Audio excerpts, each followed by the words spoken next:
right now you're working in the US. Are there any differences or similarities in terms of research culture, work culture, or any kind of similarities or differences that you might have come across till now? So, Right.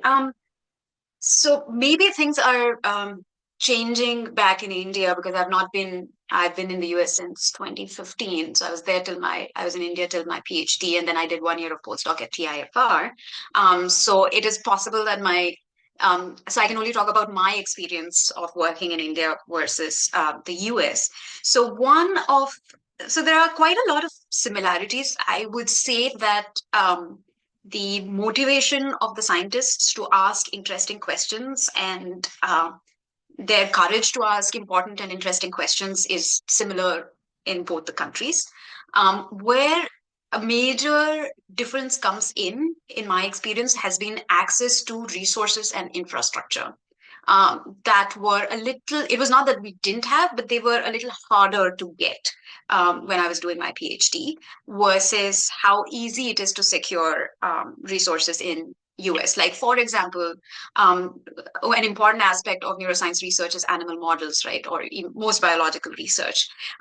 There are, and we work with transgenic mice where, some aspect of some genes have been mutated that allow you to then ask important questions. So in the case of US, many of the transgenic companies that generate these mice are based in US. So it's very easy if you want to get transgenic mice, you just place an order and maybe in a month's time, you'll have your mice.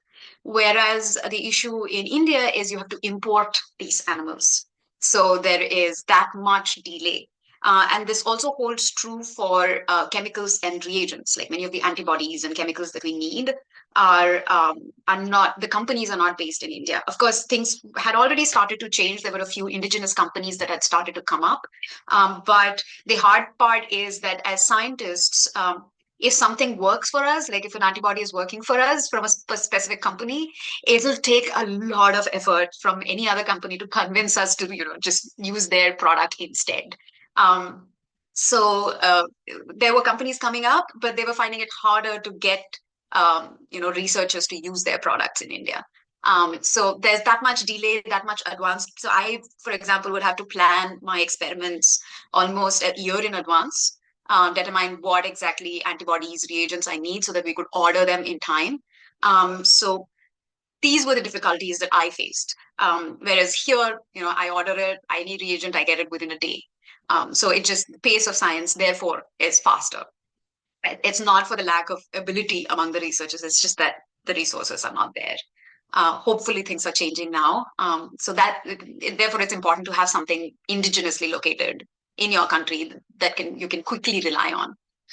The other thing that I realized when I came to US is how collaborative uh, science is, and also people are very open about discussing their latest research, unpublished research. So they are willing to share the latest developments. What this allows you to do is just, brainstorm with peers. And if there is any issue early on in your thinking, you can immediately address it rather than address it, say, 5 or 6 years down the line when you're writing the paper. And then, your reviewer comments that, oh, here is a big gap in your interpretation.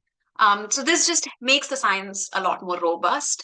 And I now actually there are a lot of conferences that are held that happen in the US just because many societies are located here. And that also allows for exchange of information among scientists. I see that this is changing. Of course, now we have really nice conferences that are being organized. They have science societies that are gaining strength in India. So that's allowing for conferences to happen. These are international conferences, so this again allows for exchange of ideas. I just wish that more of this would happen. So that's the other part of it. And of course, funding is a huge concern. So US, of course, contributes, I think, 2% of its GDP towards science and research. India, I think if I've got I had it written down. Yes. So India, at least in 2024, till 2024 was contributing about 0.6 to 0.7% of GDP towards science research. So that chain difference in investment also means that you might not have access to cutting edge technologies that would allow you to do your science faster. This is another major difference. But I see that there are incentives now that are being given to private companies to interact and fund research projects in India. So I'm hoping that this would sort of improve our funding situation, and maybe with better GDP growth, we could have better allocation of funds from the government to research.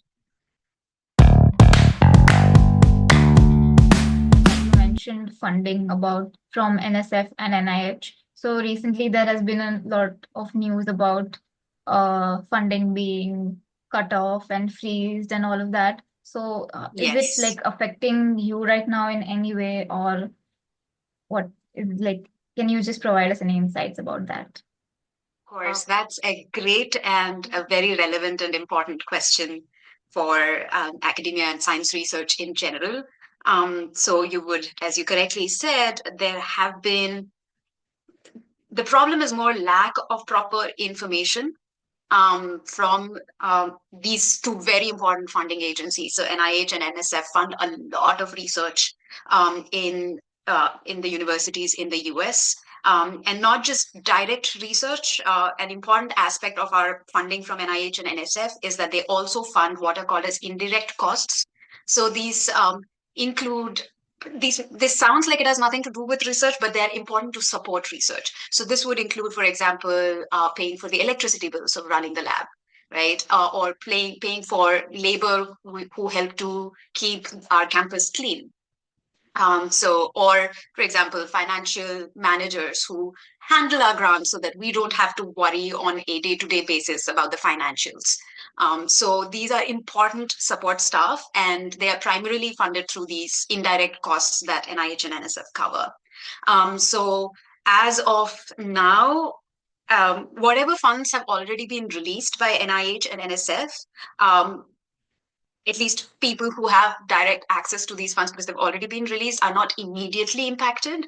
But we will start to see the impact of this freezing in, say, the next 2 to 3 months, where it would not only affect the staff that runs the universities, but it will slowly trickle down to the actual research staff in the laboratories. Because if you don't have access to grants and money, you might not be able to pay researchers, postdocs, and grad students. So we are hoping that some clarity comes through soon as to what exactly is happening, because this is allocated grant money. So people have already applied for and have been given these grants. And they have planned probably the next 5 years of their work and the staff that they'll be hiring based on the fact that they've received these grants. So we'll see how things shape up. But yes, right now there is um, not a lot of information that is coming out of these institutes to clarify the situation. So yes, it is a very tough time to be in.